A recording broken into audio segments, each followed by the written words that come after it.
Menurut lo yang penting apa sih? Apakah orang cuma rely on sama skill atau justru yang lebih penting adalah network? Kalau misalnya gue suruh pilih, gue lebih pilih network. Gue ngelihat kayak kalau skill itu banyak banget yang jago-jago. Cuman kalau network itu emang nggak bisa dibeli kan. Bener-bener harus dari lingkungan, harus dari sekolah.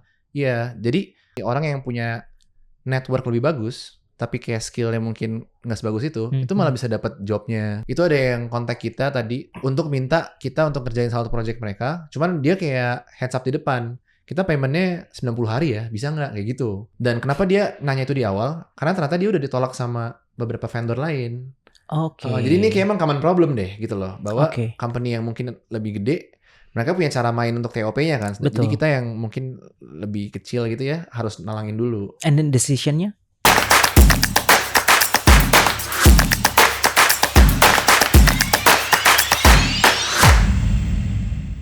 Guys, welcome back. This is Ganda speaking from Founder Talks by Samandana. Hari ini gue kedatangan tamu yang akan ngomongin masalah yang lagi happening sekarang, which is digital media. Karena hari ini kita sudah ada di studio kita, Augie Auditya. Makasih. Thank you bro, sudah datang ke studio kita. Ya udah datang, makasih juga udah ngundang maksudnya. Karena biasa nge-host lo ya? Iya. Augie ini adalah co-founder ya bro ya? Iya, co-founder. Co-founder dari Creativera. Yep. Creativera. Ya. Thank you for coming. Sama-sama. Makasih. Di sebuah juga. Sore Jumat. Ya. Kita soalnya Jumat mulu gitu. Jumat macet ya kan. By the way, bro, boleh diceritain lu awalnya mulai gimana sih? Gue tuh kan kuliah bisnis ya. Kita tadi ngobrol juga. Kuliah bisnis di Prastia Mulia. Sebenarnya nggak tahu mau karirnya apa, sebenarnya nggak tahu. Cuman yang gue tahu cuman yang penting pengen bikin usaha aja. Tapi usahanya nggak tahu apa, intinya mau bikin usaha aja gitu. Ya udah akhirnya ambillah bisnis gitu kan.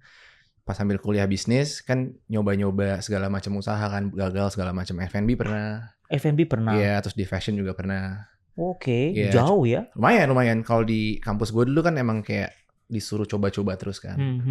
Nah, teman gue punya satu passion sebenarnya dari kecil sebenarnya, yaitu adalah ya filmmaking atau kayak videografi lah. Oke. Dari SMP tuh udah megang handycam, punya bokap dulu dikasihkan. Jadi kayak pokoknya orang-orang tuh kayak secara nggak langsung personal brandingnya udah kebangun kayak gitu yang video-video deh pokoknya. Gitu. Nah makanya pas kuliah suka ambil freelance job kecil-kecil gitulah. Ya udah dari situ rootsnya. Sampai sekarang kayak gitu. Kamera pertama lo adalah handycam? Handycam Sony apa gitu yang warna biru. Dari sana kan freelance kan. Nah akhirnya udah menuju semester akhir. Kayak pas freelance terus kayak ya namanya juga anak kuliah kan kayak dapat duit. Jadi kayak nagih kan, pengen terus gitu kan. Nah akhirnya waktu itu ketemu sama partner namanya Hansel, yang ada di podcast gue juga itu, si Hansel itu. Nah kita kan gara-gara mungkin sekolah bisnis dan kayak emang goalnya pengen bisnis kan, nggak pengen yang nge-freelance terus. Sehingga kita ngobrol kayak kita harus bikin satu company atau kayak grup deh seenggaknya, supaya kita bisa nge-scale ini. Soalnya kalau waktu itu freelance itu, kalau misalkan lu mau semakin banyak gitu pendapatannya, harus nge-trade waktunya semakin banyak juga. Ya kan kayak weekend habis segala macam. Iya. Karena lo ngeganti waktu lo dengan pendapatan lo. Bener kayak gitu. Jadi paralel banget. Ngejalanin itu kan seru sih setahun 2 tahun tapi lama-lama capek juga. Akhirnya kita sepakat kayak kita harus bikin tim deh dan harus agak nge-pivot sedikit service-nya, ngerjain yang lain-lain dengan expertise kita gitu. Gi, lo kan mulainya dari orang yang biasa mengoperasikan, which is kamera. Iya. Itu kan technical skill. Iya. Ketika lo ngebangun sebuah bisnis kan it's different skill tuh. Beda banget. Gimana lo cara switchingnya dari orang yang technical ke orang yang lebih manajerial nggak sih? Boleh gue sebut? Banget. Ya itu shiftnya juga dari pengalaman ya, banyak error juga. Dulu kayak nge-manage orang, kita nggak ngerti kan. Biasanya orang kan level satunya nge-manage orang pasti by fear dulu tuh. Karena kalau dikasih tahu nggak mau kita marahin. Cuman orangnya cabut abis itu, ngerti nggak sih? Jadi kalau sekarang mungkin belajarnya, kita harus bisa ngasih taunya bukan pakai fear tapi mungkin pakai apa yang lain gitu-gitu ya, banyak lah. Kayak gitu. Emang itu different skill set itu sih. Pendekatan lo apa berarti lebih sekarang? Ketika lo tahu bahwa nggak semua orang kemudian bisa didirect dengan fear gitu.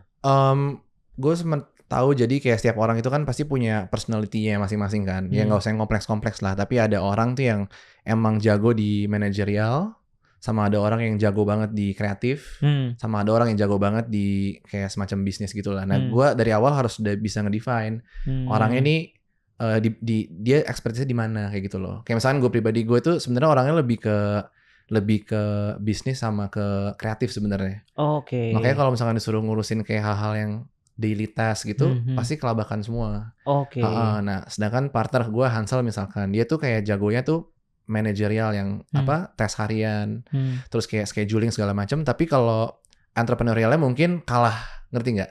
Oh sih. Jadi sehingga kalau misalkan gue suruh dia untuk mikirin yang bagian visi apa segala macam, nggak akan bisa dipaksa. Karena emang bukan nature-nya gitu loh. Tapi ketika lo berpartner, otomatis kan lo sudah menjalani periode berapa waktu gitu kan untuk tahu satu sama lain gitu kan. Iya. Tapi ketika lo akan berpartner dengan orang di luar kan lo mungkin baru ketemu sekali, 2 kali, 3 kali gitu. Iya, benar. And then you have to decide quickly, ini orang cocoknya di mana nih, atau oke nggak nih orang untuk gue ajak kerjasama. Iya. How do you manage that? Nah, itu juga unik banget sih. Jadi Hansel ini kan sebenarnya partner mungkin bukan yang pertama sih, udah berkali-kali juga. Cuma waktu itu terus terang sampai sekarang juga tebak-tebakan sih. Tebak-tebakan kayak gue nggak tahu kan apakah cocok apa enggak. Cuman ya udah tahun ke berapa nih? 7 mau ke 8. So far kan masih baik-baik aja kan. Iya, keep going ya. Iya, waktu itu sih terus terang ya pertimbangannya untuk milih partner kenapa dia awalnya adalah pertama karena gue ngelihat kita punya background ekonomi yang sama. Oke. Karena gue ngelihat waktu itu kalau misalkan punya background ekonomi yang beda, dari keluarga yang beda, mungkin kayak apa ya, pandangan terhadap hidupnya beda. Oke. Ngerti gak? Gitu. Tapi kalau dia kebetulan sama waktu itu satu. Terus yang kedua, dia punya skill yang gue gak punya aja sih. Oh, jadi complementary lah ya. Yes. Jadi ketika lo milih seorang partner ya, apalagi ngomongin partner bisnis, karena gue selalu bilang when it comes to business partner, kadang-kadang waktu yang lo habiskan itu jauh lebih panjang dibanding partner lo di rumah gitu loh. Which is pasti problem juga akan lebih banyak gitu loh. Ketika lo mengalami problem dengan partner bisnis lo, gimana cara manage itu? Sampai bertahan 7-8 tahun sekarang. Nah itu dia, kita sebenarnya problem tuh sering banget terjadi. Cuman kita nggak punya punya mentalitas kita nggak mau bawa tidur masalah gitu loh. Oke. Jadi kalau misalnya ada masalah, udah deh kita beneran sekarang nih selesainya. Jangan sampai pulang masih ada masalah gitu. Masih ngegrundel gitu ya. Iya, nggak bisa. Gue orangnya kayak harus selesai sekarang juga gitu loh. Tapi kan problem tuh ya mungkin awal-awal gampang untuk diselesain gitu. Tapi kan semakin lama lu berhubungan dan semakin besar juga scope of work yang lu tanganin, problem kan semakin lama semakin complicated tuh. Benar. Jadi possible untuk langsung immediately untuk lu solve? Ya mungkin masalah-masalah kecil yang bisa digituin ya. Kalau yang gede banget ya mungkin nggak bisa. Cuman gini sih, mungkin gue dari perspektif lain aja. Gue sama Hansel itu udah sadar, kita sama-sama sadar. Gue sama partner bahwa kita tuh pasti beda cara mainnya. Udah pasti beda. Tapi setiap decision yang gue ambil pasti untuk majuin company-nya kan. Begitupun juga dia kayak gitu. Jadi ya trust doang sebenarnya. Kalau lu pendekatan lu lebih apa? Untuk majuin company ya maksudnya. Terus terang gue tipe orang yang lebih eksploratif sih. Jadi kayak misalkan kita misalkan ya contohnya kita punya service 3 gitu. Gue biasanya kayak ayo kita harus explore service lain lagi. Misalkan harus kayak ngelakuin apa lagi. Even kayak podcast yang sekarang kita bikin itu kan sebenarnya agenda yang tertunda bertahun-tahun kan. Yang sebenarnya gue baru berani ngomong ke partner gue kita harus bikin podcast deh kayaknya. Itu baru tahun ini. Behind thinkingnya apa sih? Sebenarnya gini sih karena ya tadi gue bilang ya karena gue mungkin dari lebih di entrepreneurial orangnya sehingga lebih suka explore ya kan. Jadi gue tuh nggak apa-apa kalau misalkan fail gitu loh. Misalkan bikin podcast terus gak ada yang nonton, gue tuh nggak apa-apa. Nah tapi kalau partner gue mungkin tipenya lebih yang realistis dan lebih yang business oriented. Sehingga setiap plan yang gue propose misalkan itu mungkin harus bener-bener ROI-nya jelas. Tapi kayak pendapatannya jelas. Dalam kondisi apa lu dibesarkan sehingga lu punya perspektif bahwa it is okay untuk fail? Ini sebenarnya nggak tahu hubungannya. Itu bukan common sense. Orang semua takut gagal. Bener itu sih. yang membuat orang takut untuk mencoba sesuatu. Itu yang membuat orang berpikir berkali-kali gitu untuk, aduh ini bener nggak yang gue coba nih Kayaknya gara-gara ini deh. Dulu kita kalau sekolah SMA gitu ya, terus nilainya misalkan jelek gitu ya, pasti kita dihukum atau apa gitu kan orang tua. Waktu itu gue sempat kayak ambil rapor ke sekolah, terus kayak guru wali kelasnya ya, kayak bilang kayak ke nyokap kan, kayak Bu ini bener-bener satu lagi di bawah, ini bisa nggak bagus loh, nggak naik kelas loh, bisa loh kayak gitu. Gara-gara mungkin telat mulu kan. Nah itu kan gue mikirnya, mati gue nih kan, parah kan, mati kan. Udah pas selesai dari bagi rapor itu, pas pulang kita malah nggak dibahas lagi, kayak nggak ada apa-apa. Dan itu berlangsung terus-terusan sampai bahkan gue kuliah kayak di mana aja terserah, kayak gitu. Jadi kayak mungkin treatment orang tua gue yang nggak terlalu kalau misalkan nilai jelek, nggak apa-apa. Tapi kalau nilai bagus juga nggak terlalu over dipuji gitu. Jadi kayak biasa aja. Mungkin itu jadi yang membuat gue percaya diri kali. Kayak nggak apa-apa deh untuk fail dikit gitu loh. Oke. Kayak gitu. Tapi sebenarnya kadang-kadang ketakutan orang adalah ketika membesarkan anak yang istilahnya memberi kebebasan berlebih, itu adalah orang kemudian tidak punya resilience. Tapi gue ngelihat lu diberi kebebasan tapi tetap punya resilience. Iya. Dari mana lu dapetin resilience tadi? Kayak gue gak jauh-jauh dari bokap kali ya. Soalnya gue ngeliat kayak dia itu juga salah satu role model utama kan dari gue. Karena kan kita lumayan deket kan family-nya. Dan gue ngeliat dia juga apa ya, gak macam-macam gitu loh. Jadi orangnya lumayan konservatif kalau gue lihat. Jadi misalkan kayak dia misalkan bikin usaha gitu. Gak pernah tuh yang langsung all in bokap segala macam. Usaha atau? Nggak, dia profesional. Okay. Tapi dia tuh tipe orang yang, lu tau gak sih kalau misalnya di keluarga kita kan ada aja yang suka kayak ketipu sama apa, ya kan? Kayak suruh invest bodong gitu kan. Bokap gue tuh salah satu orang yang paling vokal sama itu, ngerti gak? Oke. Jadi kayak, udah jangan ikut-ikutin itu. Jadi konservatif banget. Nah mungkin gue jadi kebawa gitu loh kayak, harus apa? Nggak semuanya harus diiyain. Kayak gitu sih. Tapi lu ternyata nggak konservatif, lu cenderung lebih untuk embrace the opportunity. Benar, cuman sebenarnya kalau ditelaah lebih dalam, gue bikin Creative Era ini, itu sebenarnya konservatif banget. Oke. Karena gue sama Ansel itu punya bukan rules ya, unwritten rules bahwa kalau misalnya setahun nih kita nggak nge-reach pendapatan tertentu, tutup nih udah. Gitu. Jadi nggak mentah-mentah blindly bayar doang, bener-bener harus muter. So back to Creative Era bro. Yes. Ini ngomongin bisnis digital agency ya, bisnis agency lah ya, as overall gitu ya. Menurut lo yang penting apa sih? Apakah orang cuma rely on sama skill atau justru yang lebih penting adalah network dan modal gitu atau sebaliknya? Iya, semuanya penting sebetulnya. Cuman kalau misalnya gue suruh pilih, gue lebih pilih network. Karena gini kan, gue sekarang kan makin di Creative Era ada audiensnya banyak kan. Kemarin juga ada yang dari Kalimantan komen-komen gitu kan. Gue ngelihat kayak kalau skill itu banyak banget yang jago-jago. Maksudnya kita ngomongin technical skill apapun itu ya, disiplin ilmunya. Cuman kalau network itu emang nggak bisa dibeli kan. Bener-bener harus dari lingkungan, harus dari sekolah.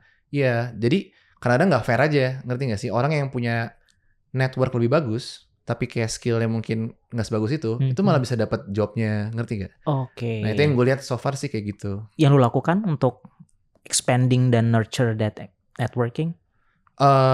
Kita tuh stay true sih. Gue sama partner juga nggak pernah yang apa ya ikut sesuatu, misalkan community untuk jualan. Gue tuh bisa ini enggak. Jadi stay true aja. Kalau emang suka, gue sekarang suka main paddle kan. Main paddle tau gak sih? Itu gue bener-bener emang suka. Gitu loh. Itu kan lingkungannya orang-orang oke lah gitu kan. Tapi gue nggak ada niatan sama sekali untuk kayak gara-gara itunya. Tapi emang gara-gara suka aja. Jadi genuine aja sih. Salah satunya olahraga lah ya. Olahraga bisa. Hobi lo apa sih? Olahraga apapun sih. Olahraga apapun sih. Apapun suka. Olahraga banget lo ya. Iya. By the way, business agency itu kan sekarang rame banget ya bro. Rame parah. Kayak orang nyebutnya sebagai red ocean gitu ya. Banget. Tapi lu bisa bertahan 7-8 tahun gitu. Artinya there's something unique about you. Apa itu? Gue punya perspektif beda sih. Jadi emang agency atau apa ya di kreatif industri ini kan emang kayak red ocean banget ya. Cuman kalau gue ngerasa sebenarnya masih tetap ada bagian-bagiannya. Karena gini kan mungkin kayak misalkan ada pemain-pemain lama juga ya kan, kayak bigger players. Terus kayak yang udah ternama segala macem. Tapi sebenarnya mereka pun juga nggak bisa serap semua projectnya ya. Betul. Jadi akan selalu ada sebenarnya marketnya gitu sih. Tapi pada akhirnya kan kalau kita pendatang baru, pilihannya mungkin kalau kita nggak banting harga dan mungkin dari networking tadi gitu. Nah, lu akan ada lebih dalam posisi mana ketika lu ngebangun Creative Era? Dulu ya, antara ngebanting harga atau ini ya. Terus terang ngebanting harga tuh ada loh, terus terang. Dulu kita pernah ngerjain satu project itu, corporation pertama, itu kita yang penting impas aja. Jadi karena kita kan pernah diajak pitching kan, kerjasama ini, kerjasama itu, tapi kayak nggak ada yang masuk. Akhirnya kita kayak kita emang belum punya portfolio deh, nggak bisa ada daya jualnya. Udah deh, gue jual impas aja gitu loh. Jadi nggak ada alasan buat nggak pilih. Masuk tuh akhirnya. Ya udah dari sana gara-gara ngerjain itu impas, dapat project selanjutnya gitu-gitu. Oke. Awal-awal investasi portfolio. Sekarang portfolio lu udah 7-8 tahun ini yang paling membanggakan apa bro? Waduh, gue kalau pilih favorit banyak sebetulnya. Cuman Gini deh, kalau misalkan disuruh pilih banget ya, salah satunya tuh Alfamart sih. Oh, Alfamart. Iya, karena itu Boleh cerita tuh bro kayak gimana? boleh. Jadi dari awalnya sampai ngeksekusinya and then resultnya kayak gimana? Boleh. Jadi sebenarnya project Alfamart itu tuh project surprise di Creative Era sebenarnya. Jadi itu tahun berapa ya? Kalau nggak salah tahun lalu deh, 2023. Jadi kita tuh sebenarnya tahun 2023 tuh kayak biasa aja gitu performance-nya. Oke sih, cuman kayak biasa aja. Belum ada project yang seru banget gitu. Dan akhirnya datanglah Alfamart nih waktu itu. Gue share juga di social media. Nah, dan yang bikin seru adalah karena ini tuh kayak project utama mereka gitu loh. Oke. Biasanya kan kalau misalkan lu big ada project mereka lah ya. Kalau ada project biasanya kan kita lagi ada campaign sosmed di Instagram nih. Gitu kan. Ini enggak, ini beneran kayak bikin campaign waktu itu sama Raffi Ahmad sama Nagita. Terus kayak bikinnya tuh bukan cuma satu, tapi kita bikin 10 ads gitu-gitu kan. Terus pas kita pitching, kita juga compete sama nama-nama yang bukan nama-nama baru nih gitu kan, nama-nama lama semua. Kita tuh kayak underdog banget lah, kayak gila siapa gitu kan. Yaudah kita bener-bener bikin kreatifnya segila banget. Akhirnya kita presentasiin dan masuk kan. Nah udah pas masuk gue kayak nggak percaya aja sih bisa compete sama. Apa idenya waktu itu? Wah waktu itu sebenarnya gini sih, mereka nggak terlalu batasin idenya gimana. Mereka juga nggak ngasih tahu budgetnya berapa. Tapi intinya gara-gara kita pakai Raffi Ahmad sama Nagita, kita nggak mau sia-siain, nggak mau bikin yang biasa aja.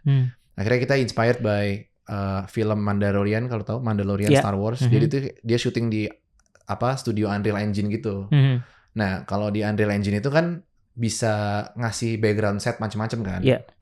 Nah kita itu kayak syutingnya tuh pakai studio Unreal Engine, terus kayak di belakangnya kayak di Mars. Terus kayak mesin waktu gitu-gitu loh. Dan itu gara-gara 10 video kan bundle kan, dan pakai Unreal Engine, jadi dari segi cost tuh lumayan efisien. Jadi kayak mereka suka dengan ide eksploratif kayak gitu. Oke. Which is ide itu datang dari kreatif direkturnya Creative Era. Oke. Dari tim berarti ya. Iya. Lu ngebangun tim gimana tuh bro ceritanya?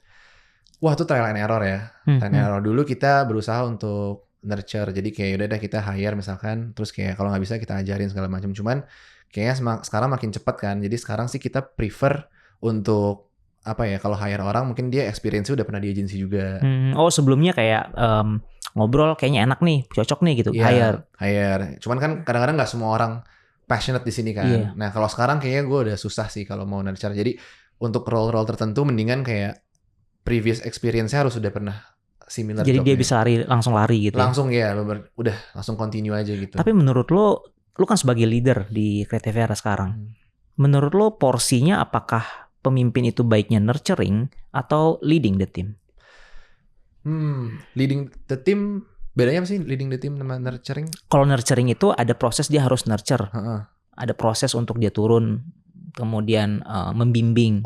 Tapi kalau leading dia, ya itu tadi, kita butuh orang-orang yang bisa langsung lari. And I follow you untuk lari kemana. And I will lead you to run to.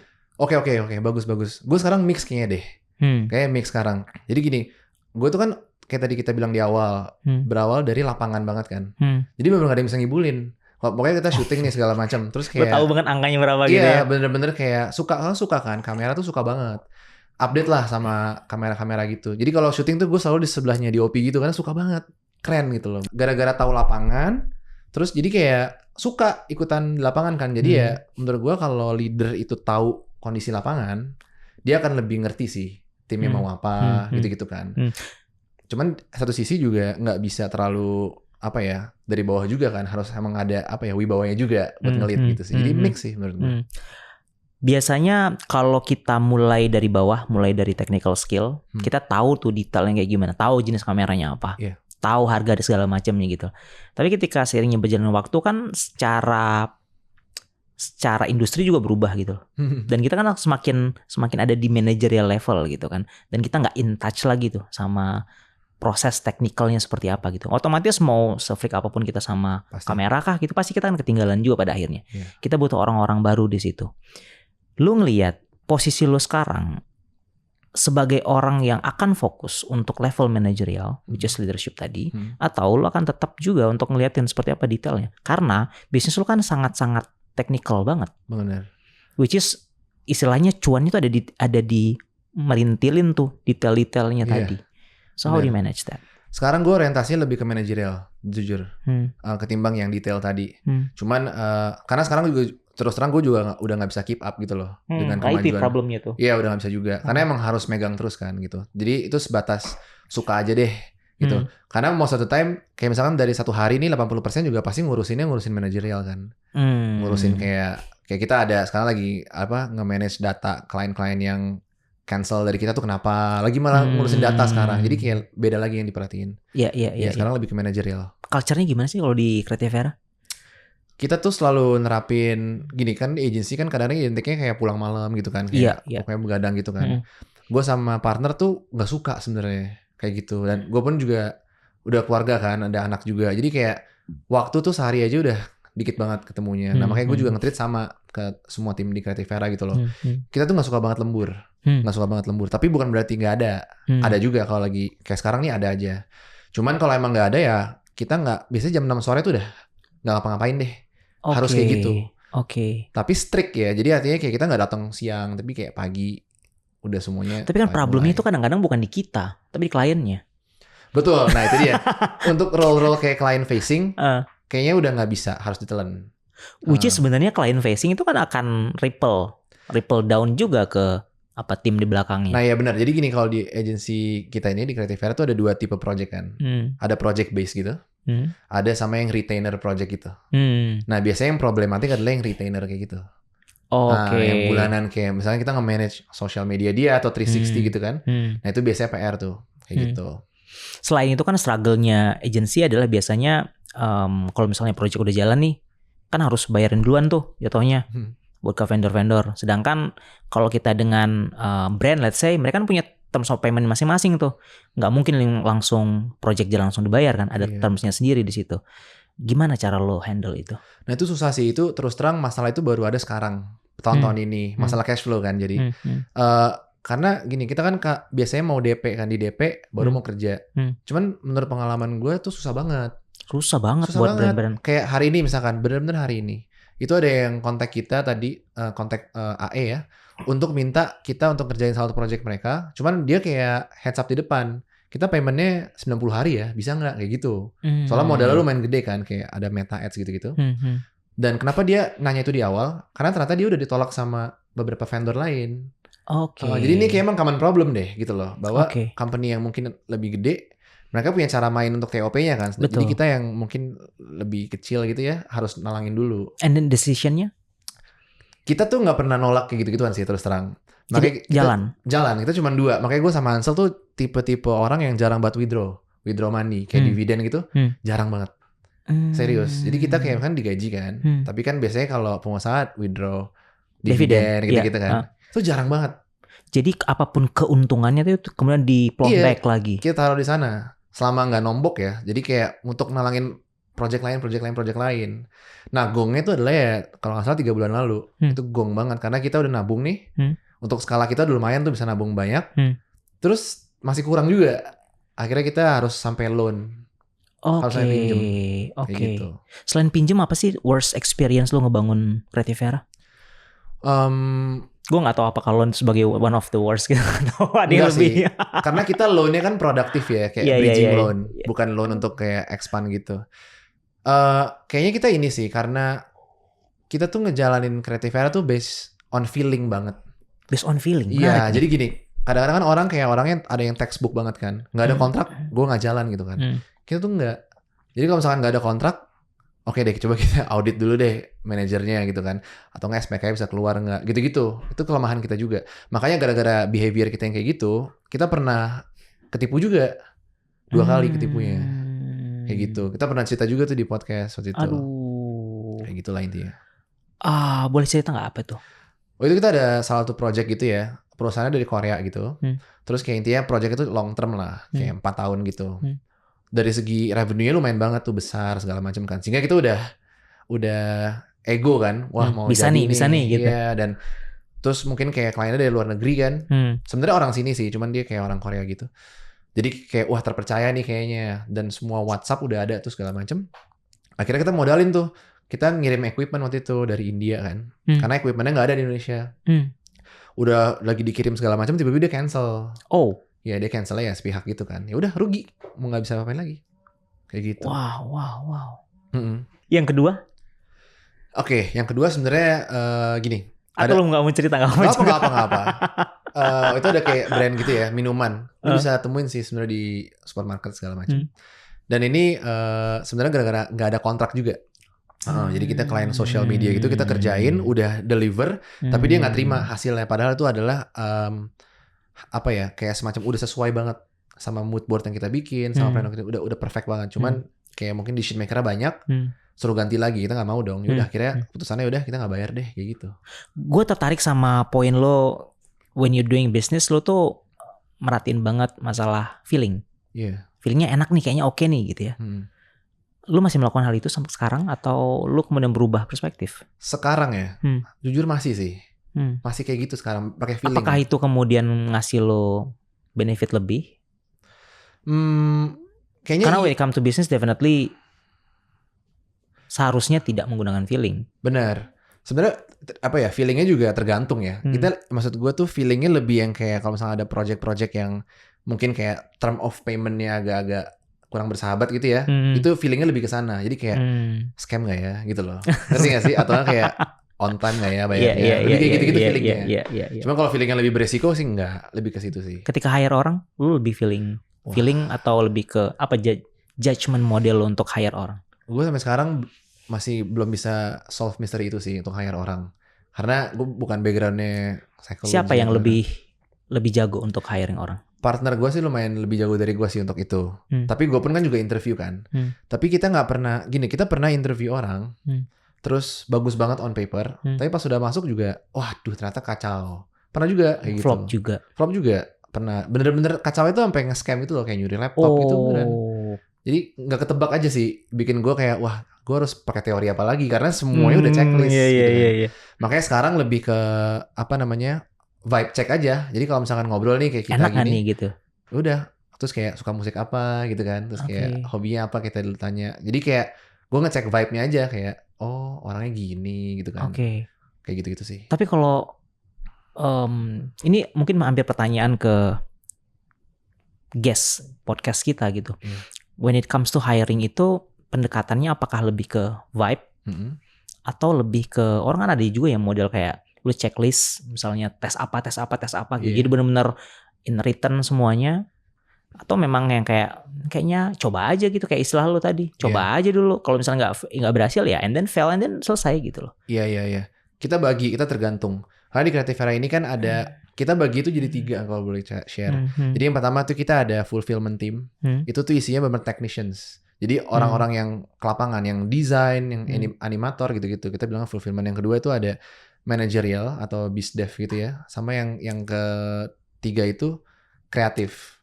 Nah, gue nge-approach-nya beda-beda. Kalau fulfillment, orientasi pertamanya adalah benar-benar portfolio dan skill. Karena dia pegang alat istilahnya. Iya, portfolio dan skill. Attitude nomor 2 deh kayak gitu. Tapi kalau untuk client facing itu udah benar-benar vibe check total. Terus kayak mungkin cara berbahasanya segala macam gitu. Iya. Kalau kreatif itu juga dari portfolio and skill. Karena itu produknya kan. Lu pakai third party atau punya internal untuk? Enggak, kita punya internal semua kerjaan. Internal tadi yang kemudian background check mereka semua itu. Iya, betul. Kalau lu sama partner berbagi tugasnya when it comes to hiring, apakah untuk posisi-posisi tertentu atau gimana? Nggak, kalau skala kita sih kita masih bareng terus. Jadi misalkan kita mau hire kreatif, itu pasti dari dia biasanya. Untuk yang kreatif. Tapi kalau yang dari business side, kayak misalkan kayak account executive, project manager, itu biasanya gue interview. Gitu. Nanti udah yang second phase keduanya itu baru berdua kayak gitu sih. Oke. Nah, ini balik lagi ke bisnis PH lah ya, bisnis agency gitu. Lu kan dulu waktu mulai juga nggak langsung dapat project gede dong? Atau langsung dapat project gede? Nggak, belum. Kadang kan problemnya adalah PH-PH yang baru mulai tadi atau agensi yang baru mulai tadi, ketika mereka mau dapat project gede, problemnya di TOP tadi. Iya.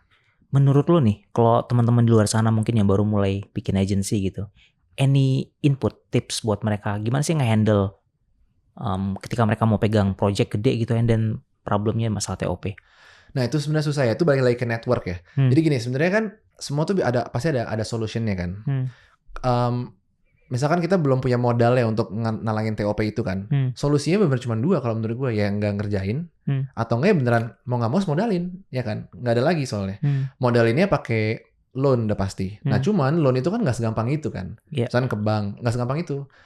Dan paling gampang ya sebenarnya dari network kan. Kebetulan nih yang loan gue ini bener-bener dari network, bener-bener kayak kita ya temen gitu. Jadi kayak ya tapi profesional ya. Nah itu kan memudahkan kan. Jadi balik lagi sebenarnya networknya harus ready juga. Ya, makanya again balik lagi ke network tadi. Jadi network tadi bukan cuma untuk dapetin kliennya, betul. Tapi juga untuk financing tuh kalau misalnya jalan projectnya. Betul. Soalnya kalau enggak kan harus pakai kantong sendiri kan. Nah itu juga. Ya kalau siap sih nggak apa-apa. Kalau siap. Iya, kalau nggak siap ya siap-siap. Iya, karena nggak ada pilihan. Gue tuh sempat nonton podcast lo yang mengenai lo sempat kerja bareng sama salah satu production besar. Iya. Boleh gue sebut namanya? Boleh aja. Tiger Wong. Iya. And then nggak works. Iya. Boleh ceritain bro, kayak gimana tuh? Sebenarnya tuh itu pengalaman berharga lah ya. Sampai sekarang juga masih sangat berharga. Kita pun sama Mas Baim Wong juga fan-fannya juga gak ada masalah, seru-seru aja gitu. Cuman waktu itu emang plan-nya adalah, plan A-nya adalah kita join sama mereka, sama Tiger Wong gitu ya. Kayak merger gitulah. Ada pasti goals yang kita mau capai, dari TWE juga ada goals yang ingin mereka capai. Tapi pada intinya kita nggak dapat goals yang kita mau, mereka pun juga nggak dapat goals yang mereka mau intinya. Jadi ya keputusan terbaiknya adalah oke, nggak jadi aja deh kayak gitu. Learning apa yang lo dapetin ketika lo kan ini jatuhnya 2 entity yang berbeda dong. Bener. Yang sama-sama sudah berdiri sebelumnya gitu. Jadi bukan kayak partner lo kan ya lo ketemu kemudian bikin bikin entity baru gitu. Kalau ini sudah ada 2 entity yang sudah sama-sama terbangun kemudian gabung gitu loh. Ketika ada teman-teman di luar sana yang akan melakukan hal yang sama, ini input apa yang mesti diperhatiin sih hal kayak gitu? Ada banget sih. Jadi gini, semakin banyak orang pasti kan semakin banyak masalah kan. Kita berdua makanya masalahnya cuma 2 gitu. Kalau ada shareholder lain, pasti akan ada masalah. Karena dia ada kepentingan. Ini bukan masalah yang ini ya. Ini general gitu. Jadi make sure kalau misalkan mau ada orang lain yang join ke bisnis kita gitu ya. Gue sih make sure motifnya aja. Kayak gitu. Jadi kayak dia mau join atau mau apa, motifnya apa, goalsnya dia gitu loh. Apakah uang, yang mendingan terus terang. Atau kayak pengen punyaan doang gitu-gitu kan. Karena kalau dari awal motifnya beda, tapi udah terlanjur join, itu tengah jalan pasti kayak tarik-tarikan. Karena misalkan yang satu mau nyari uang misalkan. Jadi ada project-project yang mungkin marginnya kurang gak mau diterima. Tapi satu sisi kayak, ini kan bagus buat branding misalkan. Jadi kayak tarik-tarikan. Makanya dari awal kayak nikah aja sih. Jadi kayak harus transparan tuh. Financial kita kayak gimana maunya. Gitu-gitu sih. Motifnya. Transparansi. Iya. Tapi kan kadang-kadang kalau lo berpartner gitu ya, apalagi dengan sebuah entitas tuh, which is entitas kan isinya nggak cuma 1 orang, pasti ada beberapa orang di situ. Mungkin lo pasti pada akhirnya akan ngelihat siapa personnya kan. Gue percaya nih, selalu tadi feeling nih, feelingnya enak nih sama nih orang nih gitu. Tapi ketika sebuah entitas tuh kita nggak bisa rely on sama 1 orang doang gitu loh. How do you manage that? Yang case gue kemarin itu ya, terus terang yang kemarin emang entitas, karena kan sebenarnya di mereka pun juga nggak 1 orang doang kan. Tapi tetap mereka berapa orang sih? Wah, 60 kayaknya. Apa sih total? Kalau di secara di akte? Oh, nggak banyak lah, nggak banyak. Okay. Cuman kalau employee-nya udah lumayan banyak gitu kan. Tapi nggak banyak kalau di ini. Cuman tetap kan yang gue ngeliat kan sosoknya kan. Iya, betul. Kayak gitu. Jadi ya gue based on itu aja sebenarnya. Oke. Kalau lu ngomongin masalah kerjasama nih ya sama orang gitu ya, lu lebih percaya feeling lu atau lu lebih percaya sama projectnya? Mau kerja sama orang ya? Karena gini. Karena gini. Orang kerja sama nih ya. Gue percaya sama orang yang apapun project yang dibawa, lo kan oke, yuk jalanin gitu. Tapi kalau misalnya lu percaya sama projectnya, ya gue lihat dulu projectnya apaan. Gue tipe yang orang lagi ya. Orang? Lu feeling banget ya? Iya, tipe yang orang lagi. Jadi kayak projectnya juga pasti ya. Cuma gak tahu kenapa orang kan kita udah ada trust sebelumnya kan. Kayak gitu sih. Kayak gue ada satu teman misalkan kayak dia ngajak apapun tuh gue mau. Karena apa? Karena orangnya sebenarnya. Jadi kayak gue trust decision dia, gue trust judgment dia gitu loh. Kayak gitu. Ya kalau project gue tetap dari orang sih. Dari orang. Ngomongin project, worst experience project lo men selama ini?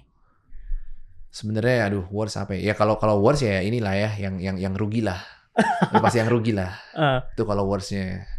Kalau yang second worst ya nggak ada sih, paling ya apa namanya, ada mungkin kayak klien iniin kita kayak misalkan kayak nggak terlalu nge-respect kita gitu, itu ada aja. Ada aja, boleh cerita bro? Sebenarnya itu Mengecilkan kah gitu ya, atau? kalau mengecilkan banyak. Jadi gini sih kayak ini juga belum bisa gue solve sih karena kayaknya emang harus Sabar ditelan. ya bro. Iya, karena kan kita di service base kan. Service bisnis kan people kan produknya, bukan goods. Jadi ya kita pasti berhubungan sama manusia dan semakin banyak manusia yang kita ketemu, makin banyak variasi behaviornya kan gitu. Yang so far sih hal yang ingat paling parah, yang gue pun sampai kayak keluar dari ruangan waktu itu gara-gara udah gak kuat ngeliat behaviornya. Mungkin kayak beberapa produksi yang tengah tahun ini deh 2024 gitu ya. Jadi kalau misalkan di perusahaan itu kan kayak kita harus ngikutin, kalau yang lumayan gede ya perusahaannya, kita harus ngikutin dua kubu nih. Yang pertama tuh kalau lo tahu ada kayak procurement, tau nggak procurement? Orientasi mereka tuh adalah budget. Jadi mereka tuh KPI-nya serendah-rendahnya budgetnya. Tapi ada lagi kayak kubu yang lainnya ini bisa brand, bisa user segala macam. KPI mereka nih nggak ada hubungan sama budget. Tapi KPI mereka lebih ke gimana bisa deliver output sebagus-bagusnya. Betul. Jadi kita sebagai vendornya tuh benar-benar ditarik kanan sama tarik kiri kan. Nah, cuman kalau misalkan mau nurut yang mana, kita harus nurut procurement-nya. Sebenarnya karena mereka yang punya budgetnya. Ya kan. Nah, itu case-nya kita kayak di kubu yang procurement-nya. Pas ngerjain, pasti kan ada TNC-nya dong. Kalau misalkan mau budget sekian, kita nggak mungkin sih kita nggak mungkin bisa 2 hari misalkan. Harus sehari doang. Pokoknya banyak lah TNC-nya. Nah, tapi kayaknya brandnya nggak suka gitu, gara-gara kayak kita nggak nge-service dengan maksimal. Padahal kita nggak maksimal ya gara-gara keterbatasan biaya kan. Iya, gitu. iya, karena budgetnya tadi bukan dikontrol oleh orang yang berbeda. Betul, itu vibe-nya udah gak enak banget. Biasanya kita kalau syuting kan kayak it's a wrap, terus kayak foto-foto. Ini nggak, udah oke, udah selesai, langsung pulang, naik Grab gitu. By the way, lu kan berarti ya mau tidak mau kan harus berhubungan dengan berbagai macam orang gitu kan. Yeah. Are you kind of people person? Enggak sih, terus terang extrovert sama introvert kayak tengah-tengah deh. Kayak gitu. Gue orangnya nggak terlalu extrovert, ngerti nggak sih? Jadi kayak sekarang lebih suka berdiam diri sebenarnya. Tapi gue tahu penting communication tuh penting, social skill tuh penting. Makanya gue sekarang kayak bersosialisasi tuh bener-bener apa ya? Kalau bener-bener ada manfaatnya aja. Ngerti gak sih? Kan ada orang yang kemana-mana cerewet kan. Iya. Gue lebih tepi yang kayak kalau ngobrol atau kayak ketemu orang ya lebih pilih-pilih gitu loh. Gimana lo ngejaga motivasinya? Ya, karena pada akhirnya lu harus melakukan hal yang tidak lu sukai, tapi mau nggak mau lu harus lakukan gitu. It's a hard things gitu. Kayak gini deh, kalau misalkan udah ada price-nya, kita kayaknya bakal termotivasi deh. Oh, sudah ada angkanya tadi ya? Ya, selain angka atau enggak apapun lah. Tapi sebenarnya sebelum ada angka itu kan lu bilang tadi, you have to build networking. Iya. Kan? Networknya belum ada angkanya nih, betul. belum ketahuan nih. And then how? Menyadari to keep that motivation alive. Itu yang kayaknya nggak banyak orang tahu kan, kayak soft skill sama hard skill kan. Kayak kita kerja kan fokusnya ke hard skill terus. Apa sih ya, orang yang di finance Excel, orang yang videografi ini. Cuman soft skill tuh menurut gue yang menentukan lu dapet kerjaan apa enggak. Soft skill tuh kayak misalnya pas kita lagi meeting kayak pembawaannya kita gimana gitu-gitu kan. Nah, karena gue sadar itu lebih penting kadang-kadang untuk first impression, ya harus dilakuin ya kan, walaupun udah deal apa belum. Karena itu tiketnya kan. Iya. Gue selintas nih, gue mau konfirmasi sama lo. Ada proses untuk pengembangan diri dari lo. Sesederhana, lo sebenarnya bukan kind of people person gitu, tapi lu mencoba untuk menjadi orang seperti itu gitu. Atau setidaknya nyaman untuk bertemu dengan berbagai macam orang gitu. Ada proses untuk memperbaiki diri lu sendiri tadi. Apakah itu part dari benefit besar yang lu dapatkan ketika membuka sebuah usaha? Ketika berbisnis sendiri? Iya kayaknya deh. Karena itu maksa kan. Lu kan maksa diri lu untuk yang tadi introvert, maksa buat jadi extrovert mau gak mau kan. Gitu loh. Apalagi gini, sekarang apalagi di Creative Era sendiri kan kita gue sama Ansel udah kayak semacam ngobrol. Kayak kita harus punya face of the company deh. Ngerti gak? And then who is that? Who's that gonna be? Sekarang sih gue kayaknya. Yang jadi face of the company. Jadi kayak kita tuh misalkan dulu ngelihat ya kayak berbagai kompetitor kita gitu loh. Gak ada yang besar, ada lah, cuman sebagian kecil. Besar karena rata-rata karena orang di baliknya. Betul. Iya kan? Bukan cuma gara-gara brandnya aja gitu juga. Betul. Gede. Nah, kita juga harus nge-build itu gitu loh. Makanya sekarang juga mungkin setahunan belakangan ini ya, gue lumayan aktif sebenarnya untuk kayak tampil gitu ya, kayak memaksakan diri juga untuk masuk tampil di podcast ini ya. Iya, segala macam, dan ternyata enjoy juga kan, ternyata seru juga gitu. Dan ternyata benefitnya juga luar biasa banyak kan untuk kerjaan juga. That's part of the personal branding ya. Iya, part of personal branding. Cerita lah. dong personal branding development lu gimana? Gue sebenarnya nggak pernah ngeplan dan bikin strategi harus personal branding kayak gimana. Enggak. Jadi kayak misalkan gue ngupload satu konten tuh nggak pernah gue lihat lagi analyticsnya. Jadi biarin aja kayak gitu. Cuman gongnya adalah waktu itu, jadi gini, gue itu kan nyuruh anak-anak kantor, ayo dong kita bikin konten, soalnya Creative Era itu bikinin konten buat kliennya, tapi kita nggak pernah bikin konten sendiri. Iya. Ya tapi lo tau lah ya, kayak kalau orang yang mungkin nggak nggak sesemangat lu, mereka kan setengah-setengah kan. Iya. Akhirnya gue kayak gedek sendiri kan, gila nih anak-anak nggak ada yang sesemangat gue untuk bikin konten. Akhirnya gue iseng aja bikin konten sendiri di TikTok waktu itu.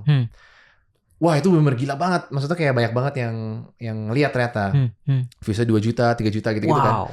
Jadi kayak waktu itu gue sama istri gue sampai kayak, wah ini gimana nih? Maksudnya kayak notification itu kayak gitu kan. Dan dari sana akhirnya gue kayak dapat opportunity yang gue belum pernah dapet. Ngerti gak sih? Opportunity macem-macem banyak banget. Sampai kayak, wah ini gimana ya? Ini semuanya pada mau ini gitu loh. Iya. Dan itu ngaruh ke kantor ternyata. Ngaruh banget. Jadi kayak, oh ini Mas Augie ini ngerjain ini ya. Terus kayak dapat banyak leads kan. Kayak dapat job-job kerjaan di kantor ya. Ya udah dari sana kayak wah kita kayaknya harus fokusin deh seriusin. Udah dari sana. Menurut lu nih ya, orang-orang di luar sana gitu. Ini kan kayak kadang-kadang pertanyaannya kayak telur sama ayam gitu loh. Yeah. Orang harus memulai personal branding dulu atau orang harus memulai bisnis dulu baru kemudian personal branding. Waduh, telur ayam lagi bener juga ya. Gini deh, gue pilih ya, boleh ya? Boleh. Gua lebih emang untuk dipilih? Iya, gue lebih genre yang ini sih, terus terang ya. Lebih genre yang beneran jalan dulu daripada jadi personal branding dulu. Kalau jadi ada dulu isinya, baru lo kemudian. Karena gue nge-researchnya dari diri sendiri aja ya. Gue lebih follow orang dan ngelihat wisdom orang karena dia siapanya, bukan dari apa yang diomongin gitu loh. Ngerti gak? Jadi misalkan kayak nonton podcast, wah bagus nih orang ngomongnya kan. Tuh biasanya gue lihat orangnya, wah pantesan dia yang punya ini gitu loh. Itu lebih ada respectnya gitu loh. Ketimbang yang bener-bener kayak ngasih tahu doang, tapi kayak mungkin backgroundnya emang content creator doang gitu misalnya. Enggak doang sih, misalnya emang ngebahas itu doang gitu loh, tapi kayak nggak ada basisnya gitu. Iya. Jadi lo lebih care sama kontennya dulu, baru kemudian rappingnya. Sama bungkusnya ya. Iya kayak gitu. Tapi kan sekarang dunia sosial media itu sangat-sangat tergantung sama rappingnya. Bener sih. Itu juga kayak ini ya, maksudnya kayak ini kayak obrolan gue beberapa hari yang lalu tuh tentang gue tuh kalau sudah sekian umur gitu ya, gue pengen jadi orang yang punya prinsip ilmu padi. Iya. Semakin berisi semakin merunduk. Tapi problemnya sekarang itu justru orang-orang yang kelihatan itulah orang-orang yang belum tentu berisi. Iya bener. Belum tentu berisi. Problemnya adalah ketika orang-orang yang belum berisi tadi kemudian kelihatan, terlihat oleh banyak orang, orang-orang tadi akan mendapatkan ilmu second class. Bener. So, kembali ke lo. Nah itu dia masalahnya. Ketika lo fokusnya lebih ke isinya dulu, baru kemudian berani untuk ngomong keluar, berani untuk speak out. Iya, makanya itu juga tadi kenapa gue jawab lebih kayak mendingan bikin dulu sesuatu kan. Karena begitu, karena gini, kalau gue sih ngeliat orang ngomong gitu ya, bakal kelihatan kan sebenarnya belum pernah dia nih kayaknya nih, cuman jago aja gitu. Ada juga kan. Makanya gue lebih di genre yang itu sih. Ketimbang yang misalkan lu belum bikin apa-apa tapi kayak lu udah ngajarin sesuatu gitu. Gue lebih tipe yang bikin dulu deh mendingan kayak gitu. Makanya gue juga sebenarnya gini, gue tuh mau bikin konten sebenarnya lama loh. Serius, udah lama. Tahun berapa lo pengen dari mungkin 3 tahun lalu kali ya, 2021an gitu ya. Iya. Jadi after pandemi gitu. Maksudnya tuh pengen bikin podcast, pengen bikin gitu. Cuman gue ngerasa gak pede. Kenapa? Karena belum pernah ngerjain ini, belum pernah ngerjain ini sih. Jadi kayak belum banyak yang bisa diceritain. Oke. Cuman gara-gara mungkin project-project kemarin, ini bikin lo pede kan gitu pedenya. ya. Iya. Gitu. Tapi kalau ngomongin bikin sesuatu kan lo harus kayak menularkan juga antusiasme tadi ke tim lo gitu kan. Kayak lo bilang tadi, jangan cuma lo doang yang semangat masalah podcast gitu. Kalau yang lainnya nggak semangat ya nggak akan kejadian juga gitu. Gimana tuh caranya? Karena kan ngebangun konten personal branding tuh bukan semalam project semalam selesai, enggak. Bener. Nggak bisa setahun selesai pun, setahun juga enggak. Belum tentu 3 tahun juga bakal berhasil gitu. Itu kan butuh visi dan butuh konsistensi jangka panjang. Nah itu dia tuh. Gue sampai sekarang kayaknya ini deh ngelihat orang. Dan butuh investasi jangka panjang. Iya, investasi jangka panjang juga. Tapi nggak semua orang bisa berpikir kayak gitu. Akan ada setiap. Nah pertanyaannya gimana caranya kemudian lu mengajak orang untuk, let's doing it. Even though belum kelihatan ya angkanya setahun 2 tahun ke depan. Agak susah sih sampai sekarang. Ada aja orang yang ngelakuin itu karena emang gara-gara gue suruh aja. Ada aja yang kayak gitu. Cuman kalau gue caranya adalah gini, setiap yang gue bikin itu selalu bener-bener gue gue telaah dan kalau bisa ada small wins-nya. Jadi misalkan kayak gue bikin podcast, terus kayak misalkan ada yang apresiasi ada apa, itu langsung gue kasih, ngerti nggak, ke editornya kemana, biar mereka ngerasa, ternyata direspon ya, kayak gitu. Walaupun cuma satu. Jadi gue kayak ngasih mereka tuh kayak small wins gitu loh, walaupun cuma satu kayak gitu. Oke. Itu yang sebenarnya mungkin dari sisi kita sebagai pengusaha gitu ya. Conversion itu kan suatu hal yang sangat penting. Iya. Conversion itu. Apa yang kita spend sekarang, apa yang kita invest sekarang, nilai conversionnya berapa? Dalam jangka waktu berapa lama? Iya, benar. When it comes to personal branding, definitely. Bukan setahun 2 tahun. Benar. It takes years, definitely. Dari lu pribadi, how do you manage untuk kemudian ngejaga visi itu? Nah, konsistensi itu, dan disiplin itu. Itu dia sih yang susah. Jadi sebenarnya gini sih, gue ngeliatnya gini ya. Ini menurut pandangan gue ya. Lu gak akan struggle sih kalau lu gak jadiin ini main source of income. Lu gak akan struggle menurut gue. Jadi misalkan kayak gini kan, gue ngejalanin misalkan kayak bikin podcast. Bikin personal branding segala macem. Itu jadi bener-bener ya udah bikin aja. Mau itu berhasil dan enggak, tidak ada yang terpengaruh. Yang jadi masalah adalah kalau itu bener-bener jadi source kan. Jadi kita rely banget sama itu. Itu yang jadi masalah. Iya. Kalau gue pribadi sebenarnya perspektifnya lebih ke bagaimana kemudian meyakinkan diri kita sendiri untuk berinvestasi jangka panjang. Terlepas dari apakah itu menjadi main income atau main source kita, bukan. Tapi lebih ke long term tadi. Karena ini butuh justifikasi, butuh keyakinan. Iya kan, butuh keyakinan gitu. Itu yang I have to find a way juga untuk melakukan itu. Iya. Itu sih gini ya. Gue kan kalau mikir kayak gitu, gue suka mikir tahu gitu mulai bikin kontennya 2020 ya. Iya kan? Kalau 2020 bikin, sekarang 2024 4 tahun udah kayak gimana nih pasti kan? Iya, betul. Selalu kayak gitu mikirnya. Jadi tahun depan ntar mikir tahu gitu 2021 ya. Jadi kalau sekarang ya daripada kita mikir gitu tahun 2030 mending gue mulai sekarang. Good idea. Kayak gitu. Ngomong-ngomong soal masa lalu nih, Bro. Ada decision yang kemudian later on lo harusnya gue gak kayak gitu tuh, atau lo mikir kalau gue ngelakuin itu harusnya bisa kayak gini nih gitu. Ini sebenarnya apa ya? Gue baru kepikiran sekarang sih. Kalau misalnya gue boleh ngulang, kayak gue gak akan hire teman. Menarik Tadi nih. gue mau jawab sebenarnya bikin konten, cuman baru kepikiran karena udah bahas konten. Menarik gitu. nih. Sebenarnya gak ada masalah sih. Cuman ya sekarang udah jalan juga kan. Misalnya kayak gue ada beberapa temen. Jadi di kantor gue tuh ada yang kita hire basisnya karena temen. Nah kalau misalkan ke depannya ini udah terakhir, gak akan lagi. Kayak gitu. Kenapa? Karena susah banget untuk kita nge-shift dari profesional ke friendship profesional. Tuh susah banget on off ya. Ngerti gak? Kalau misalkan gue kesel, mau marah tuh jadi aduh gimana ya ntar ya gitu. Karena gitu. Teman yang baik belum tentu partner bisnis yang baik. Benar. Tapi so far gak ada masalah. Cuman kan pasti ke depannya karena akan mereka ada. masih di dalam. Iya. Gitu. Tapi emang it's a big issue sih untuk lo memisahkan antara profesional dan personal. Susah dan banget. Mostly kan orang-orang biasanya cari partner bisnis dari teman. Iya. Gitu. Tapi lo sama partner lo? Bukan teman kita. Bukan teman. Bukan. Ini menarik sebenarnya karena kalau ngomongin masalah teman ya, teman tuh kan yang bikin kita keep going gitu untuk wah seru nih, kerja lagi sulit banget gitu. Tapi kalau ada teman ngerjainnya, seenggaknya punya teman buat ngerjain gitu loh. Tapi kalau misalnya kita ngerjain sama yang anjrit nih gue ngomong aja males gitu, akan jauh lebih sulit kan. Iya. Gimana cara nge-shifting gitu untuk kayak lu bilang tadi, mulai sekarang gue gak akan mau nih nge-hire temen sebagai partner atau tim di kantor gue. Karena gue pribadi jujur lebih enak dong untuk kerja bareng sama temen. Enak nih ngobrol, ayo dong ngerjain gitu.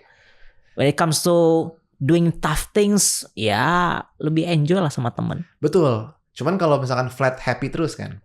Kalau misalkan lagi low season, terus kayak ada beberapa decision yang mungkin lu harus nggak enak segala macem, temen tuh mau misalkan sejelek apapun ya bakal jadi opsi terakhir, ngerti nggak? Untuk kayak lu marahin atau apa. Jadi pasti ada subjektivitas yang lu nggak bisa off gitu loh. Kalau di gue sih gitu. Gitu. Kecuali happy terus. Kalau happy terus nggak apa deh. Maksudnya kayak bagus terus kan pendapatannya apa segala macam. Cuman kalau kita usahakan kadang-kadang naik turun. Dan kadang-kadang ada bikin error, dan errornya kadang-kadang dari dia juga mungkin gitu kan. Contoh doang sih. Nah itu kan kita nggak seluwes Kalau kita bener-bener kayak baru kenal. Oke, Ya oke, kan? oke. Gitu sih. Lu dreams lu untuk Creative Era 5 tahun ke depan? Wow, ini pertanyaan yang sangat berat ya. 5 tahun ke depan, oke gini deh. Gue pengen bener-bener ini sih, apa namanya, bisa punya leader-leader lain aja sih kayaknya di kantor gitu loh. Oke. Heeh. Karena kayak sekarang misalkan kita baru aja sebenarnya kayak hire satu kreatif gitu ya, dan dari agency tetangga juga dan bagus banget juga, kerasa bedanya. Kerasa banget bedanya, apa namanya, kayak kita nge-pitch idenya tuh jauh lebih fresh, ya kan. Pokoknya lebih keren lah kayak gitu. Dan gue jadi ngerasa kayak, wah ternyata gue bukan yang paling pintar selama ini gitu loh. Banyak orang-orangnya. Nah kalau ditanya 5 tahun ke depan, gue pengen talent-talent terbaik bisa ke sini sih.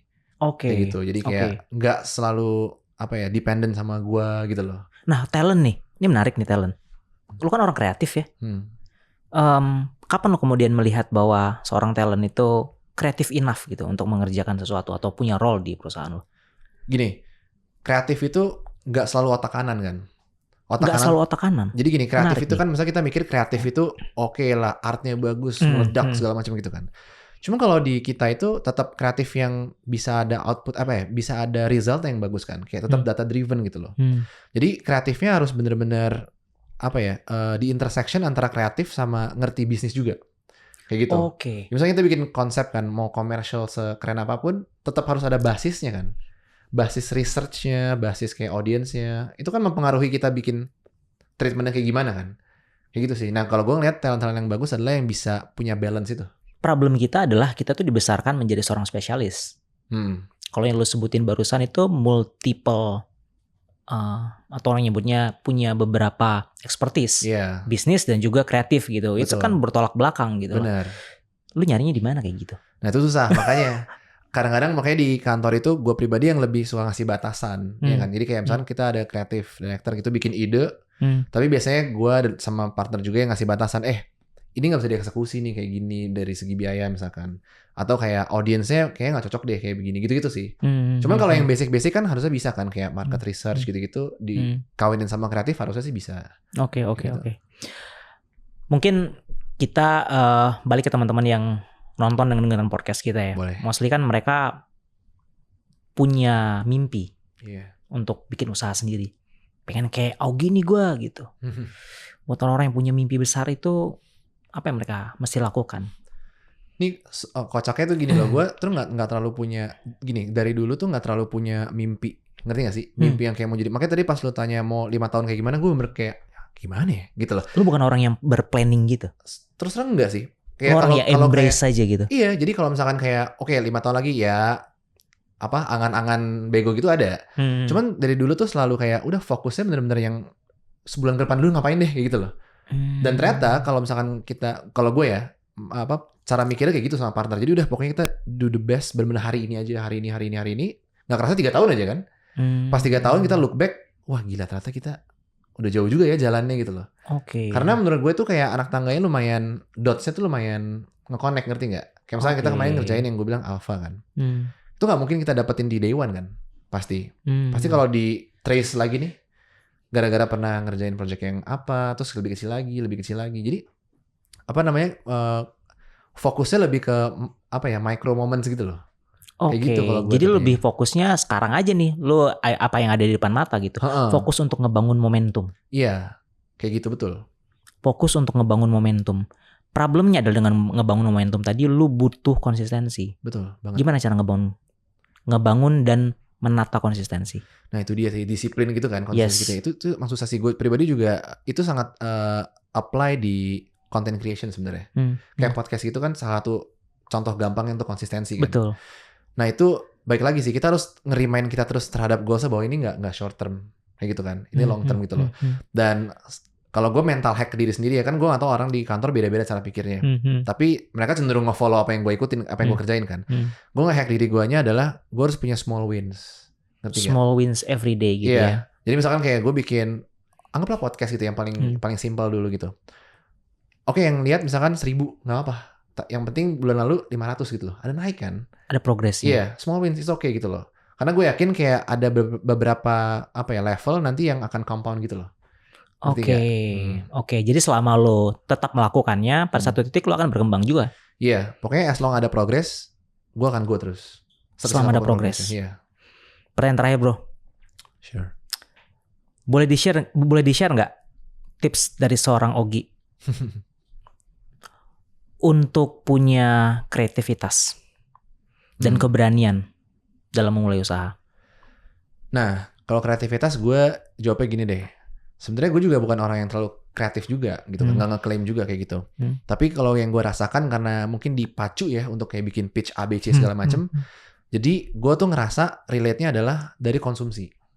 Jadi semakin gue mengkonsum hal yang itu aja, referensinya itu bakal jadi itu aja.